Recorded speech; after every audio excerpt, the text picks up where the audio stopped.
नमस्कार. वास्तूमध्ये तुम्हा सर्वांचं हार्दिक स्वागत. आपल्या घरातल्या प्रत्येक भागाचा, प्रत्येक खोलीचा आपल्या घरात असणाऱ्या लहरींवर परिणाम होत असतो.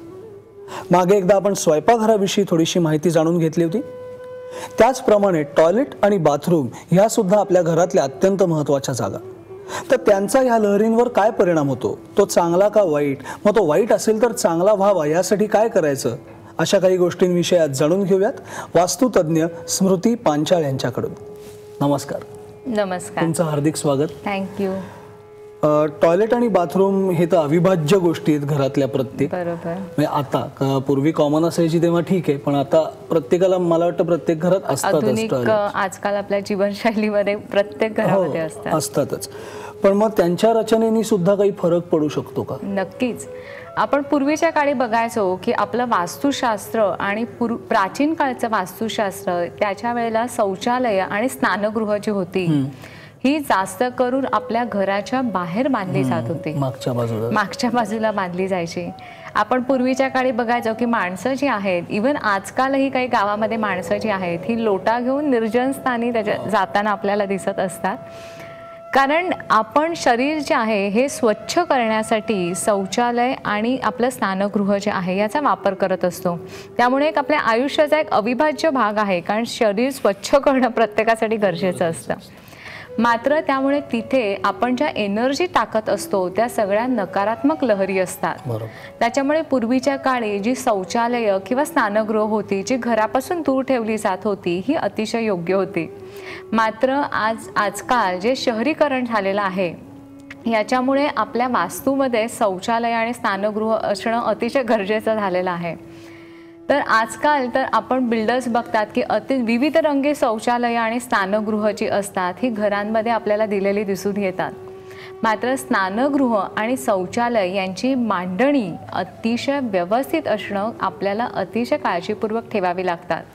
कारण शौचालय आणि स्नानगृह जी आहेत ह्या वास्तुनियमांप्रमाणे ही अतिशय, आपण एक म्हणू शकतो, एक डेंजर झोन आहे की ती जर चुकीच्या ठिकाणी गेली तर आपल्याला त्याचे आपल्या वास्तूवरती आणि त्यानंतर आपल्यावरतीही विपरीत परिणाम जे आहेत हे झालेले आपल्याला दिसून येतात. शौचालय आणि स्नानगृह जी आहेत ही सर्वसाधारणपणे पूर्व आणि ईशान्य दिशा जी आहेत इथे कधीही नसावे. साधारणपणे पश्चिमेला किंवा वायव्य दिशेला जर शौचालय आणि स्नानगृह जर गेली तर ही योग्य ठरू शकतात. पूर्व आणि ईशान्य दिशा ज्या आहेत ह्या आपल्या करिअरच्या डिरेक्शन्स येतात. जर पूर्व आणि ईशान्य दिशेला जर शौचालय जात असतील तर त्या कुटुंबामध्ये करिअर आणि शिक्षणाच्या अनेक अडचणी आणि अडथळे जे आहेत यांना त्यांना सामना द्यावा लागतो.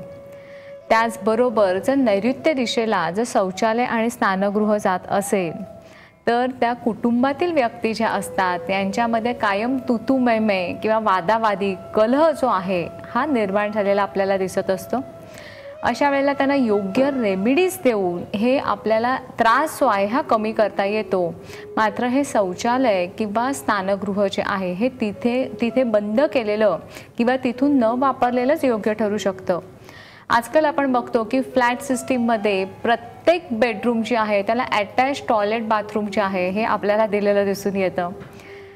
काही घरांमध्ये, म्हणजे अशा घरांमध्ये आम्ही कन्सल्टिंग केलेले आहेत त्या वास्तूमध्ये पैसा जो आहे हा अजिबात टिकत नव्हता.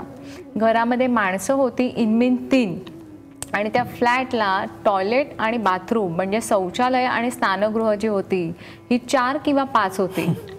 तर अशा वास्तूंमध्ये ही पैसा टिकत नाही. तुमच्या कुटुंबामध्ये जितक्या व्यक्ती असतील त्या ऑर्डरमध्येच तुमच्या घरामध्ये शौचालय आणि स्नानगृह असणं अतिशय आवश्यक असतं.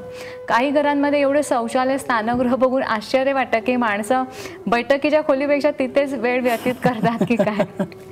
तर एका घरामध्ये आयडियल 2 किंवा 3 किंवा त्याच्यापेक्षा जास्त शौचालय आणि स्नानगृह जी आहेत ही कधीही असू नयेत. शौचालय आणि स्नानगृह जे आहेत त्यांचे आयडियल आकार जे आहेत, स्नानगृहासाठी आयडियल आकार जो आहे हा आहे 6x8, 8x10, 8x8 किंवा 10x10. 10x10ची स्नानगृह ही दुर्मिळ असतात मोठ्या घरांमध्ये. त्याचबरोबर शौचालय जे आहेत त्यांचे योग्य आकार जे आहेत ते आहेत 4x6, 6x8 किंवा 6x6. या आकारांमध्ये जर शौचालय आणि स्नानगृह असतील तर ही योग्य असू शकतात. सर्वसाधारणपणे शौचालय आणि स्नानगृह याच्यामध्ये आपण जे शरीर स्वच्छ करत असतो त्यामुळे एक प्रकारचा दुर्गंध जो असतो हा तिथे पसरलेला असतो. त्यामुळे तिथे तुम्ही चांगले एअर फ्रेशनर ठेवले तर तिथल्या त्या लहरी ज्या असतात त्या बाहेर काढून टाकल्या जातात.